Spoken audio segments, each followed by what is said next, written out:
I got a couple cassette decks sitting in the shop here that need motors.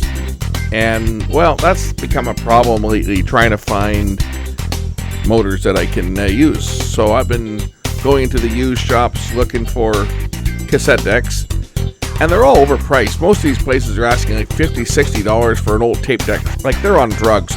I found one today. Let's see if I can use the motor out of it.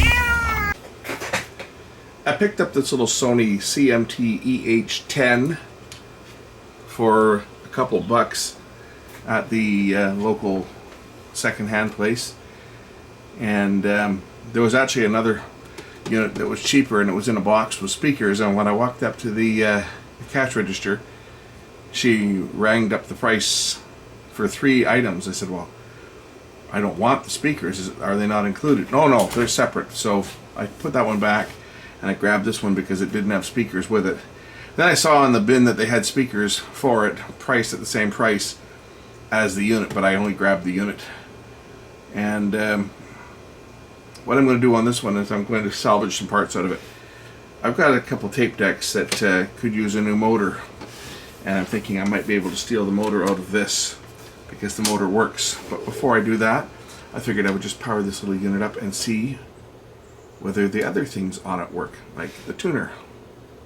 I don't have an antenna connected, so it probably won't receive much. The tuner does indeed work. I was able to confirm it, just not on camera. But let's check out the CD player. It says it plays MP3, so let's just see what happens when I put a CD in.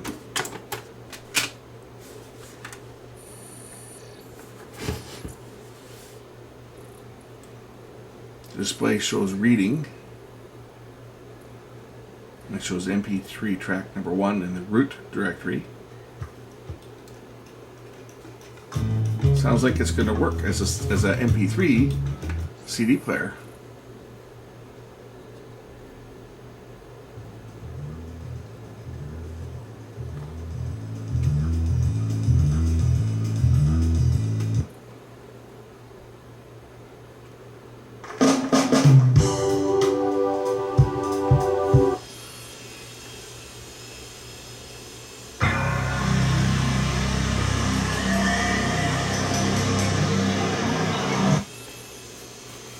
The display even shows the track title.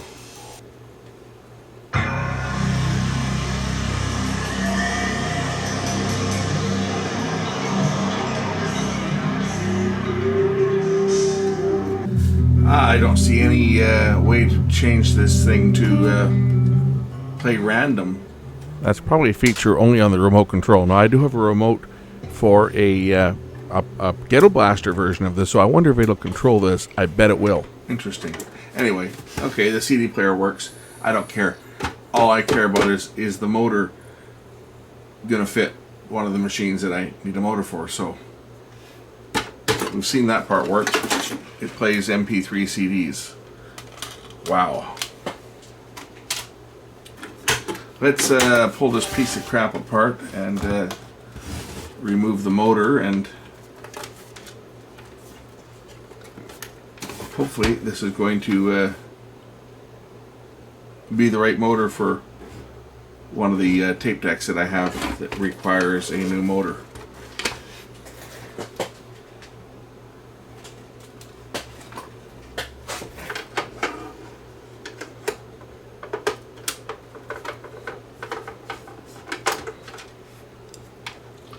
They had a couple of different mini systems there today. I've been trying to find a tape deck now for a couple of weeks, and the prices that they've been asking for cassette decks has been, they've been on, somebody's been on drugs. There's no way in the world I would pay $40 or $50 for a cassette deck just because I need to get a motor out of one to try and make another machine run. But it seems that that's what they think these things are worth. Okay, got all the screws out, I think. The cover should slide off of it now. Aha! Here is a motor. Now, is this motor the right one? That's the question. Let's undo the power. I think it plugs in. what plugs in on the back here on the power supply. Okay, let's just undo the power cord.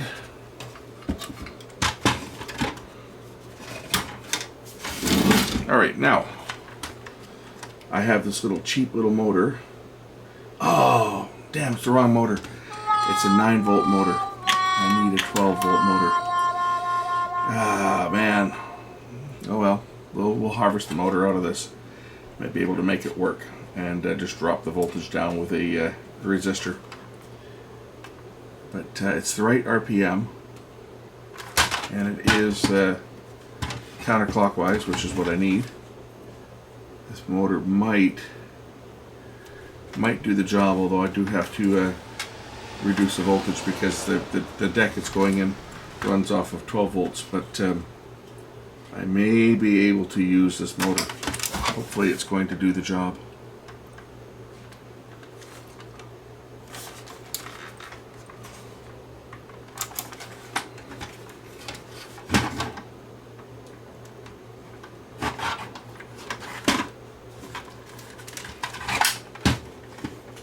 Get my little teeny turner out here.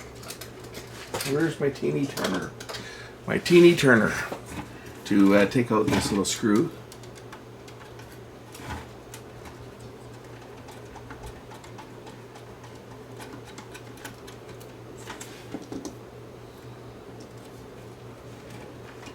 There's a second one back here.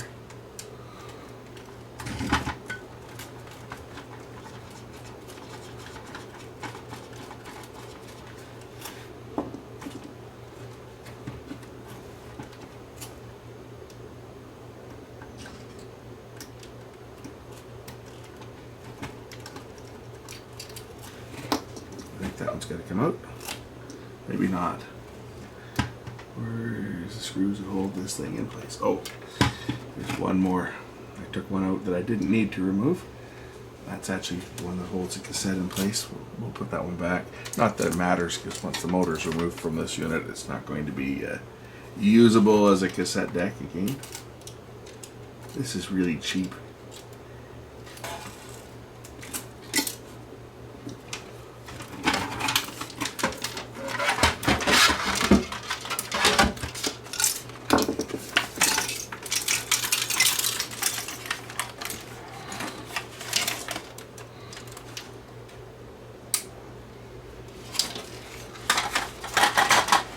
You can tell how cheap this got. It doesn't even have an erase head down here. Look at this. It's using a fixed magnet that is used to when you put it into record to erase the tape. You'll notice there's a fixed magnet. When I push record, that's how they erase the tape on this. That's how cheap this thing is.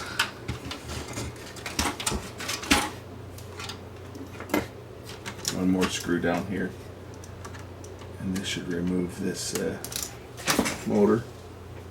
But hey, look, at least it's all metal, unlike that Sony TC KE500S that I just worked on, which was all plastic.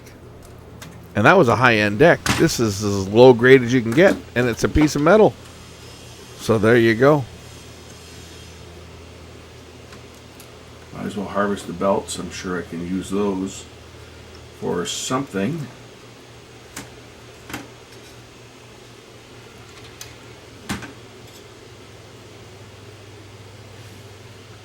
Talk about cheap mechanisms.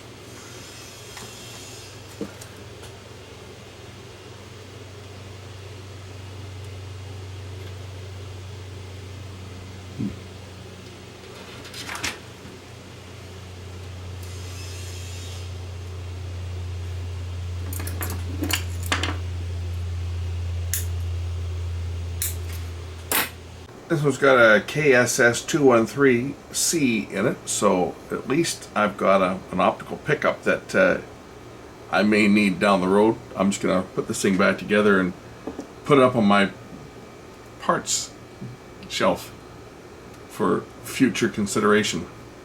And hopefully I'll be able to make use of that motor. As I say, I bought this specifically for a tape deck that I've got that the motor is shot on. So keeping my fingers crossed that I may be able to utilize the motor from this unit. We'll find out pretty quick. But I'm going to leave this video as the transplant donor video, and we'll do another one once I get into the other unit and see whether I can actually make the motor work. If it'll work, I'll do a video on transplanting that motor into another tape deck. I've got a couple tape decks here that need motors, so I won't comment on what it's going to go into until I see whether I can actually make it work in one of them. It all depends on whether I'll be able to make it fit. The voltage is a little lower, but that's not an issue. I can certainly create a 9-volt supply